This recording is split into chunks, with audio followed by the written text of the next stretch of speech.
Today, man's in Malta. It's a tiny island with a big personality. Malta is a place that's been fought over, conquered and colonized by various powers. It's changed hands more times than I've gone for seconds at a family barbecue. Today, I'll be exploring the capital city of Malta, Valletta. It's a living museum with narrow streets that wind through centuries of old buildings, palaces and churches. With every bite, you can taste the history of this place. I love Malta. The food is a blend of influences from Italy, North Africa and the Middle East. But what really makes Malta special is the people. They have a deep respect for their history and culture, and they're fiercely proud of their independence. Man's in Malta. Welcome to Malta. I'm currently on my way to Valletta. We have to take a ferry to get across the river. You can take a bus, but I just wanted a different experience. I'm excited. We're gonna just go around, just tour around the city of Valletta, and yeah, just get a bit of a vibe and a feel of what the town is about, and of course, try some cuisine. Valletta is the capital city of Malta, an island country located in the Mediterranean Sea. The city is situated on the northeastern coast of Malta and is the cultural, administrative and commercial center of the country. Valletta is known for its rich history and beautiful architecture. So we are on the ferry now. We're making our way to Valletta. As you can see the protruding church over there. Come on.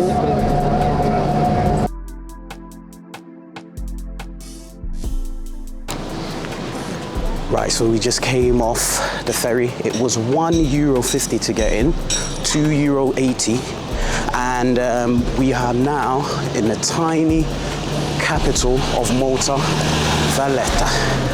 And sorry, I'm walking up a hill, so I'm running out of breath, but you can see the walled city all over this beautiful sort of port that we're at now. Valletta is a city founded by the Knights of Saint John, and it was built as a fortified city. So we've reached the center of Valletta. It is very busy. It's going on. It's all going off right now, man, but we're all good. We're all good. You good, guys? Hey!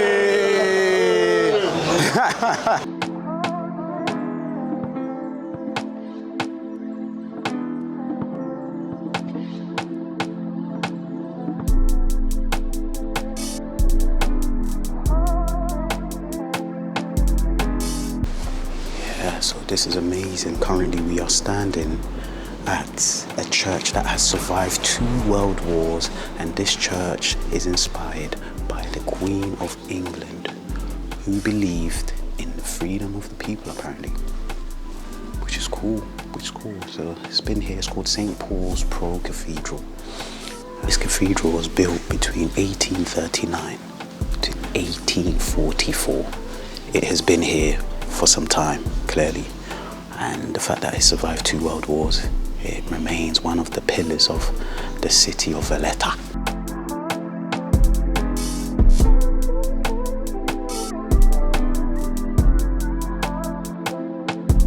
It's nice. This is the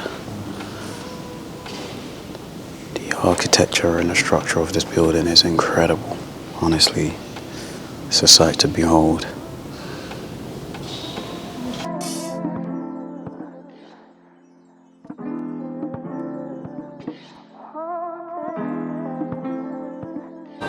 So guys, I have stopped off at Angela's Valletta, which is a traditional Maltese restaurant, and I'm gonna be trying some banging dishes, Maltese dishes. And for the first time on this trip, everyone's been telling me to try one dish and one dish only, and if I don't try it, I've let the people of Maltese down. They've told me to try a braised rabbit dish. The island is inhabited by a large population of rabbits, so they have to, try and reduce I wouldn't say infestation, but the number, keep the numbers low. So yeah, we're gonna try it. For the first time, I'm gonna be eating rabbit. Rabbit dish grew in popularity and exploded during the Roman times, as the Romans believed that eating baby rabbits made women more beautiful, which I think is cap. What do we have here?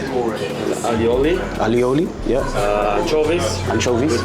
garlic, onions, and herbs with a spicy tomato paste.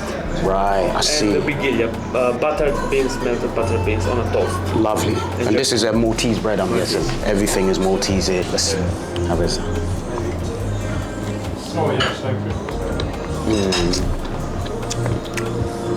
Very cool, quite refreshing.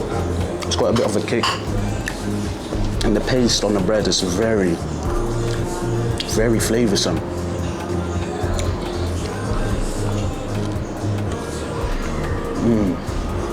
That's delicious.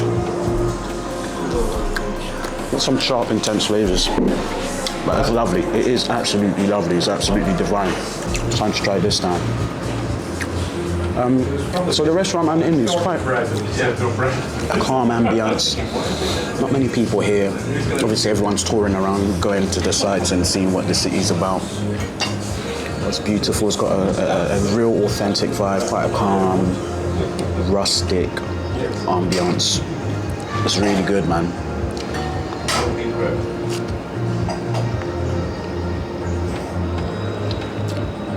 I prefer the tomato paste one.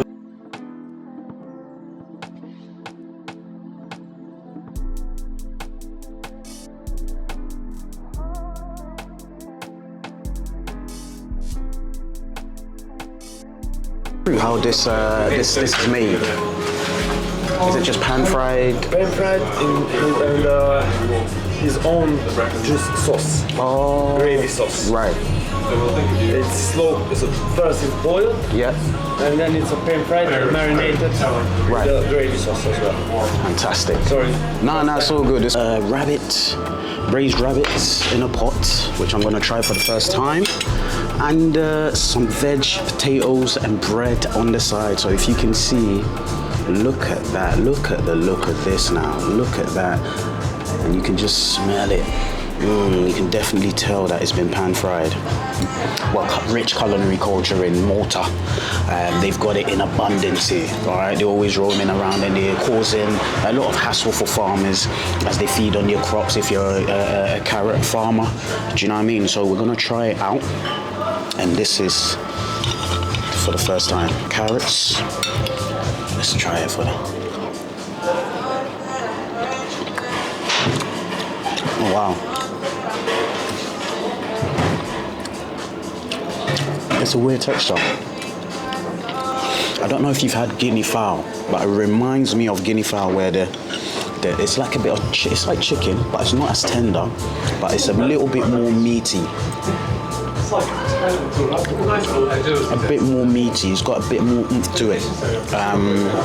But the flavors and spices they've put into the rabbit is incredible. It's absolutely stunning. That's delicious. The outside, because it's been braised and pan fried, you get a lot of these ingredients that is just stuck and latched onto the rabbit, and it's sticking onto it for dear life. So you get that intense sort of put down, reduced sort of spices and flavors. You mix it with the veg, it's like a Sunday roast, let's be honest. It is like Sunday roast. The potato is very crispy. Very crispy. It is crispy outer with a soft, fluffy, just soft, fluffy inside, which is really comforting. It's really nice, honestly. It is delicious. It is absolutely delicious. Listen, rabbit ain't so bad. At first, I was like, oh, those poor fluffy little guys. But you're tucking in. And so beautifully cooked. Oh, this is so good. So good. I'm tucking in. I'm going in with my hands. Gotta be done. Gotta go in with your hands. And it's like I said, it's very sharp flavors of the herbs and the spices that's gone into pan frying this this meat, obviously rabbit, is it's a bit of a, it's soft but it's not soft, and it's a bit of a chewy texture. It's a cross between chicken and pork. It's very soft, it's tender. It is stunning, absolutely stunning. I've loved my dish. There's still a lot more here that needs to go. Look at that. Still more rabbit. And this is probably the rib cage or the rabbit, poor chap. But that's what it is, that's what you're dealing with. So if you see this, can you see how the spices have stuck onto the meat? So good. So good. It's almost like a marination. It's almost like it's been marinated around the rabbit. The Maltese know what to do with they know what you're doing when it comes to rabbit, innit? Come on. That's why it's so delicious. It's really good.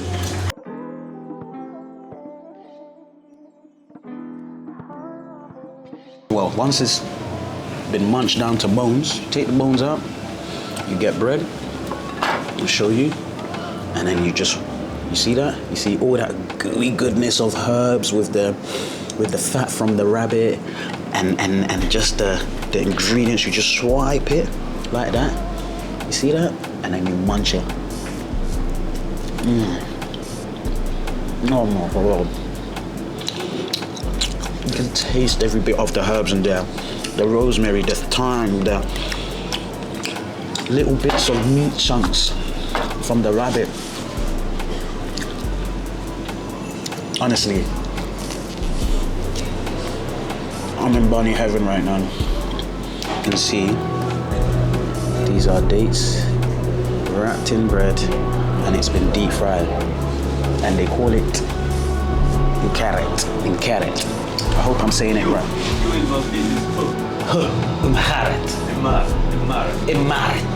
The origins of this pastry can be traced back to the Arab rule of Malta between the 9th and 13th centuries, when Arab and North African traders and settlers introduced their cuisine and culinary traditions to the island. The pastry is believed to have originated from North Africa. Imaret. It's called Imaret. Right, so here we go. Let's give it a go. I'm gonna rip into that.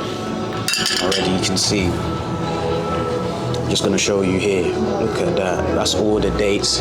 That's been grounded down.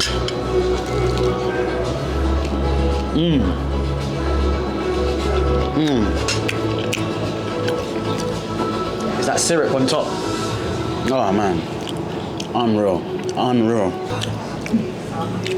See that it's all covered in syrup as well, which gives it that sweet, sticky flavor. It just sticks in your mouth. But the actual bread itself, on the outside, is so nice and warm and fluffy and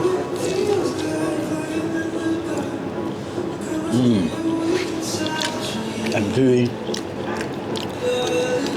I'm loving it.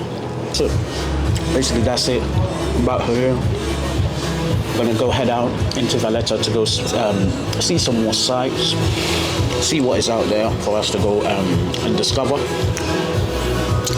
But it's incredibly tasty.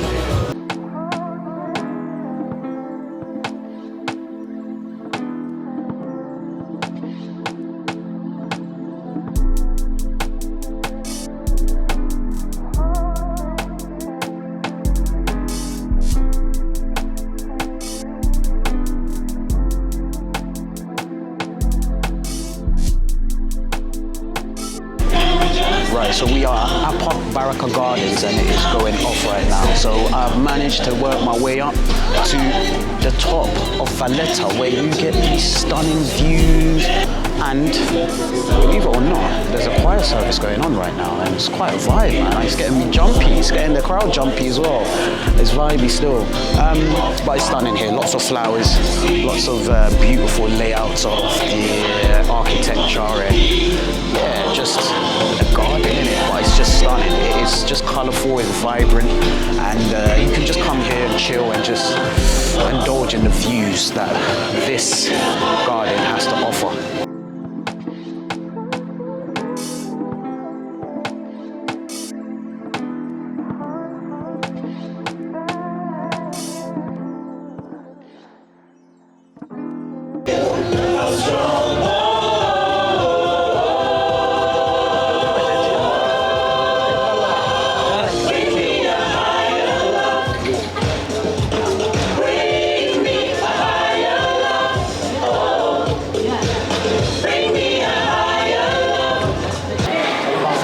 So that's the end of my trip around, well, on my first day of Malta, which has been super busy. That's the end of my trip.